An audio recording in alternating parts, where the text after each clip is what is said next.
In the pantheon of modern literature, few characters have stuck with us as thoroughly as him, Frankenstein's monster. It's alive! It's alive! It's alive! Stitched together from different parts, he eventually found his voice and grew into something strong and powerful. It's not a bad metaphor for Canadian literature, drawn together from disparate sources, and it too has taken on a life of its own.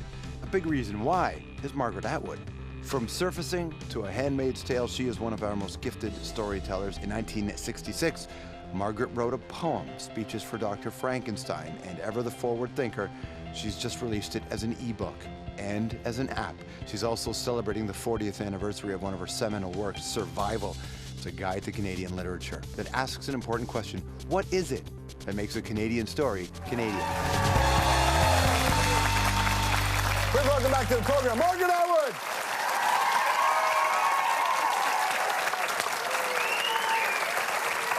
George. How are you? Great to see you. I gotta tell you, I love the fact that you bring your purse on set. It's got my glasses in it, George. Does it? It makes me think you got something else in there that you just can't leave in the back. It's just sort of mysterious. It's kind of lovely. Cough drops. Cough drops. I was thinking something more nefarious than cough drops. I'm not telling about them. Okay, fair enough. The reissue of the book is something, but I was curious, when you came out with this book, you were young, you started talking about this stuff, and a lot of people were wondering where you got off. Yeah, well, it's split in two. To the extreme right, we had people saying, how dare you write a book of 350 pages about something that doesn't exist. And over on the left, we had, how dare you write a book of 350 pages and not put in more working men's poetry. I looked. But in the end, even just the fact that you were young, they just didn't think that you were qualified to have the conversation. Did you feel like you were ahead of yourself? No, I didn't. In those days, Canadian literature was not, and it still isn't, taught much in universities, so that the people who were teaching it felt that they had a special pumpkin patch that was theirs, right, and that other people should not really play with those pumpkins. You know, I haven't gone back into the whole body of Canadian literature to have a look. As I said, 1972 was probably the last moment when I could have written a book like that. But a number of the chapters, if you go and look at the end of each chapter and see what I was saying would probably happen next, a number of those things have happened. I said in the nature chapter that we had been in the habit of looking at nature as a monster against which we were powerless, but that was going to turn around. We were going to start seeing nature as a threatened and fragile thing that we were going to have to help, and that has now happened. The female the chapter on women, that was just kind of starting in 1972. That whole thing has changed a lot. I said at that time that we had books about very young female people and very old female people, but there wasn't much in the middle. Well, that middle has now been filled in.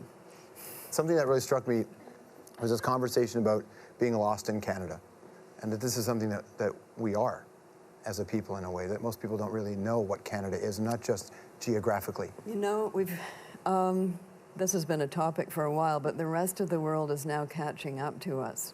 Because if you go to any country in the world, they're having the same debate about their own countries.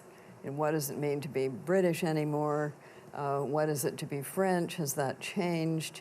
No matter where you go, they are now talking that way, whereas they didn't used to. It was only us. What do you think triggers that?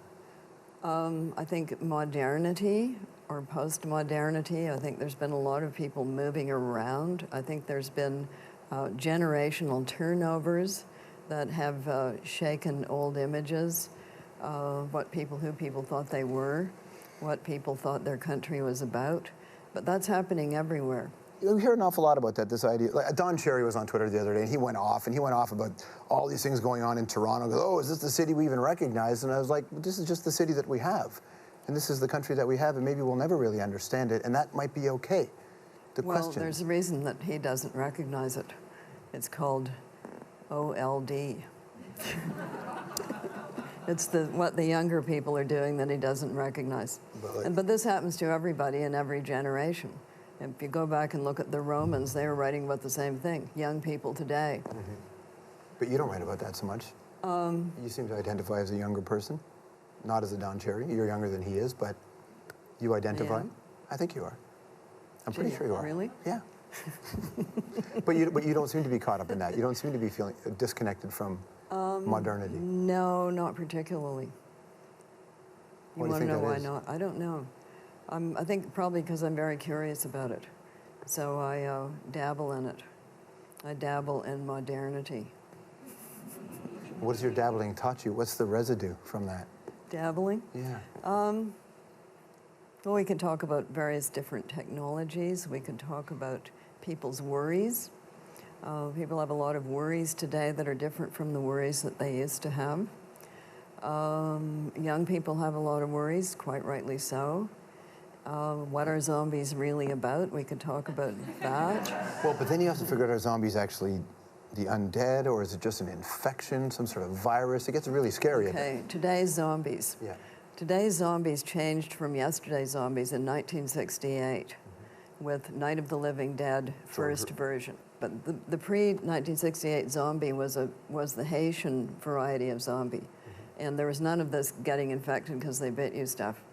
But the thing to remember about zombies, as distinct from werewolves, Frankenstein monsters, Obviously. and Grendels, and even Caliban, they're not chatty. These zombies are not very loquacious. They don't speak much. In fact, they hardly speak at all because they don't have any brains. Right. And Why are you laughing, dude? She's telling the truth. Why are you laughing? One zombie is not a threat because they're just kind of shambly and they don't have a brain, but they always attack in hordes. And no zombie story is ever told from the point of view of the zombie, unlike vampire stories, unlike Frankenstein, unlike any other monster you care to name. They don't tell, they're not narrative. Was that because if zombies don't have brains, they don't have empathy? And if They don't have language. Right. It impedes one when telling a story. You can't talk. I've seen many a mime be an effective storyteller. Do you get reminded of this when the House of Commons resumes and you watch them all shamble back in? Do you sit there and go, that's a modern... It's a worry, it's a worry. What did you bring? What is this? That is the Speeches for Dr. Frankenstein, the mad scientist figure, that I wrote in, not when I was 19, but shortly thereafter, in the early 60s, and that Charles Pachter, who was then about 22, did as an illustrated silkscreen book, and that House of Anansi has just turned into an app, so that you can see the whole book, of which there are only 15 copies in the world, of the paper one. You can see the whole thing now through the wonders of electronic digital media. Which book do you think should be taught in Canadian schools? I hate these questions. Which book? We only get one? Yes, one. Only one book taught in Canadian schools? Just one? No, I mean, there can be others, but which is the one that you think should be that maybe isn't right now? You always have a problem with books taught in schools, and here's the problem that you have. Parents don't like it when there's sex in them. Right. And swearing. Right. Kids don't like it when they're boring. So you have a problem. So to kids, the only thing that is not boring, sex and swearing? I'm with you so far. If there's... That's why we usually get 19th century books taught in schools, because the sex and swearing is off stage. Right. It's not that there isn't any, it's that it's not right on the page. They use asterisks, or they say, he uttered an oath. And as for the sex, they go into the woods and then they come out and she's pregnant. Right. But you don't get to See, the longest time I thought pregnant was just code for splinters. I didn't realize that she actually was going to have a baby. Okay, Well, I didn't know what was going on in there. Nobody told me. We didn't discuss it in the classroom. They just assumed you'd figure it out. Well, I did finally, but it took me a while. Okay, so this must Don't go for buggy rides with men at the darkness. Pregnant. Many buggy rides offered your way? It's okay in a car, because that's not in Tessa the D'Urbervilles. Literature is actually spoiling our children's minds. So There you're you bringing are. up sex and cursing. It must lead to a book. Which book should it be then? Let's have Alice Munro. There you go. Why don't we do, for grade 10, why don't we do an anthology of short stories? That would probably be a good thing to do. That's a good answer. I like that. Yes, and then they're short, You can choose. You don't have to read them all.